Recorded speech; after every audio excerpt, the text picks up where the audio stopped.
Okay, I'm going to show you how to inspect your drain valve to see if it's damaged. Put it into the spray position, grab a 2mm punch, or if you haven't got something on site, just a small nail.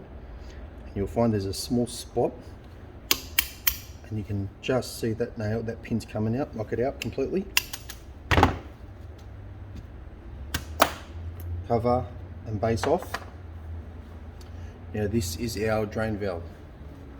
A 13/16 spanner.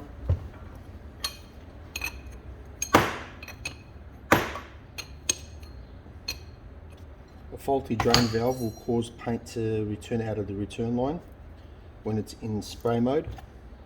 So just remove that. So just do a quick visual inspection.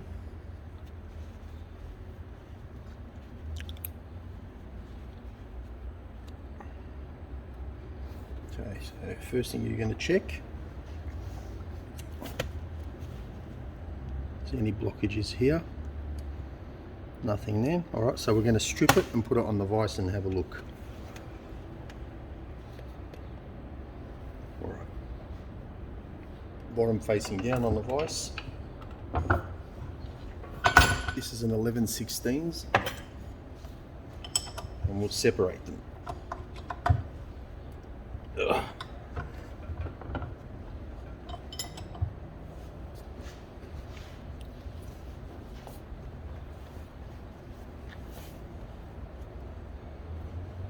Okay.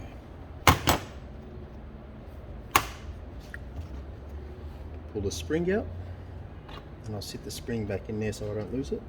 And then I'm going to grab the needle out. Give the needle a clean. While it's in that position, I'm going to check it to see if it's worn. All I do is rub my nail up and down, and if I feel the groove, I know it's worn. This one has no groove.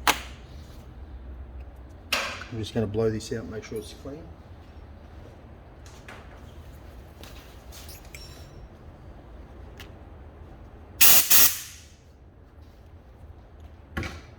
Reassemble. Just put my glove on. First is the needle, push it down, followed by the spring, make sure it's clean, push it down, reinsert the retaining cap, all the way in, and then secure it tight. Okay, back to the machine for the reassembly. Now, there's a brass washer in there. Sometimes you need to take it out, sometimes you don't. It just depends on how well this goes back in. This one went in pretty easily, so I don't need to remove that brass washer.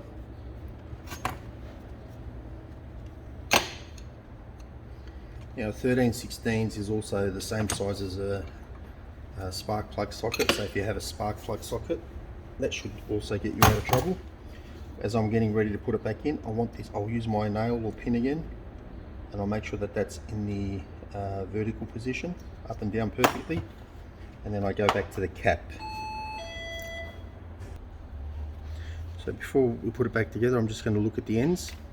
So I want this lip here to be nice and clean.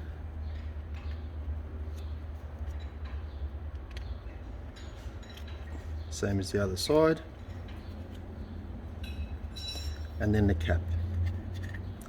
And the reason I'm doing that is just to make sure that when it goes back in, it's not being pulled out just because of paint buildup.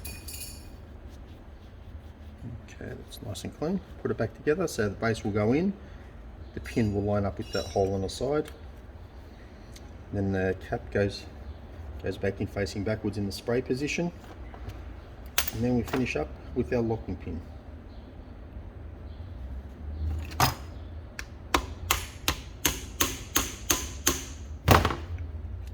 And that's how you do it.